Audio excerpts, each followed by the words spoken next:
Moses the Kitten by James Herriot, illustrated by Peter Barrett. This is the title page.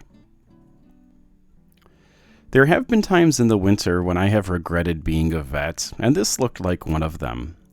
I had driven about 10 miles from home, thinking all the time that the dales always looked their coldest, not when they were covered with snow, but as now, when the first sprinkling streaked the bare flanks of the fells in bars of black and white like the ribs of a crouching beast. And now in front of me was a farm gate rattling on its hinges as the wind shook it. The car, heaterless and drafty as it was, seemed like a haven in an uncharitable world, and I gripped the wheel tightly with my woolen-gloved hands for a few moments before opening the door. The wind almost tore the handle from my fingers as I got out, but I managed to crash the door shut before stumbling over the frozen mud to the gate. Muffled as I was in heavy coat and scarf pulled up to my ears, I could feel the icy gusts biting at my face, whipping up my nose and hammering painfully into the air spaces in my head. I had driven through and, streaming-eyed, was about to get back into the car when I noticed something unusual. There was a frozen pond just off the path, and among the rime-colored rushes which fringed the dead opacity of the surface, a small object stood out. Shiny black. I went over and looked closer. It was a tiny kitten, probably about 6 weeks old, huddled and immobile, eyes tightly closed.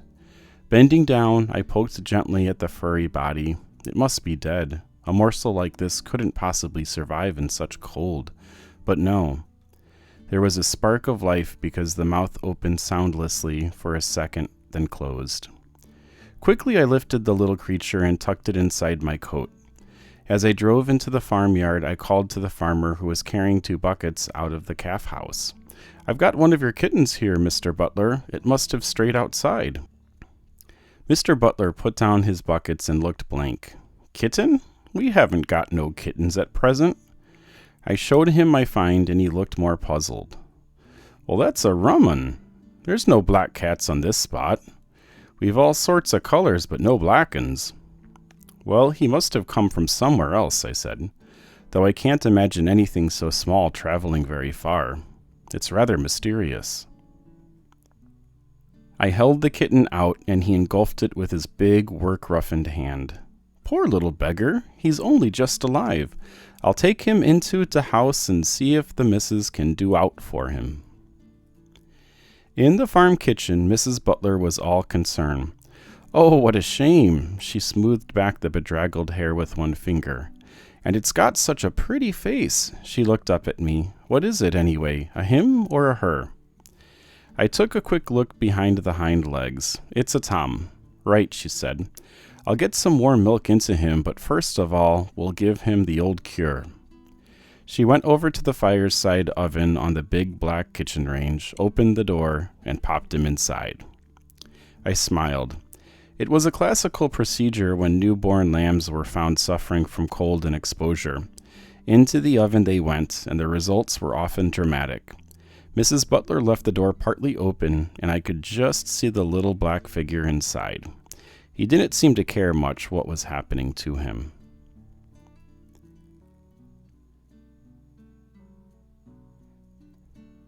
The next hour I spent in the byre wrestling with the hind feet of a cow.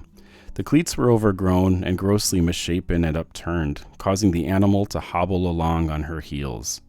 My job was to pare and hack away the excess horn, and my long-held opinion that the hind feet of a cow were never meant to be handled by man was thoroughly confirmed. We had a rope around the hock and the leg pulled up over a beam in the roof, but the leg still pistoned back and forth while I hung on till my teeth rattled. By the time I had finished, the sweat was running into my eyes, and I had quite forgotten the cold day outside. Still, I thought, as I eased the kinks from my spine when I had finished, there were compensations. There was a satisfaction in the sight of the cow standing comfortably on 2 almost normal-looking feet. "Well, that's summat like," Mr. Butler grunted. "Come in the house and wash your hands." In the kitchen, as I bent over the brown earthenware sink, I kept glancing across at the oven. Mrs. Butler laughed. "Oh, he's still with us. Come and have a look." It was difficult to see the kitten in the dark interior, but when I spotted him, I put out my hand and touched him, and he turned his head towards me. "He's coming around," I said. "That hour in there has worked wonders." "Doesn't often fail." The farmer's wife lifted him out. "I think he's a little toughen." She began to spoon warm milk into the tiny mouth. "I reckon we'll have him lappin' in a day or two. You're going to keep him, then?" "Too true we are. I'm going to call him Moses." "Moses? Aye, you found him among the rushes, didn't you?" I laughed. "That's right. It's a good name." I was on the Butler farm about a fortnight later, and I kept looking around for Moses. Farmers rarely have their cats indoors, and I thought that if the black kitten had survived, he would have joined the feline colony around the buildings.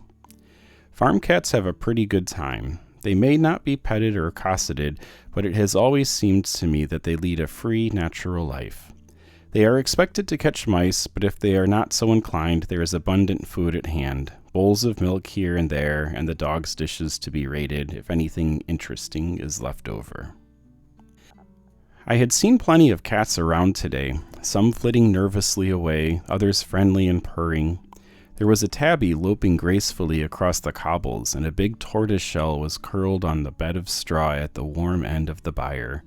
Cats are connoisseurs of comfort. When Mr. Butler went to fetch some hot water, I had a quick look in the bullock house, and a white Tom regarded me placidly from between the bars of a hay rack where he had been taking a siesta. But there was no sign of Moses. I finished drying my arms and was about to make a casual reference to the kitten when Mr. Butler handed me my jacket. "Come round here with me if you've got a minute," he said. "I've got summat to show you." I followed him through the door at the end and across a passage into the long, low-roofed piggery. He stopped at a pen about halfway down and pointed inside. "Look here," he said. I leaned over the wall, and my face must have shown my astonishment because the farmer burst into a shout of laughter. "That's something new for you, isn't it?"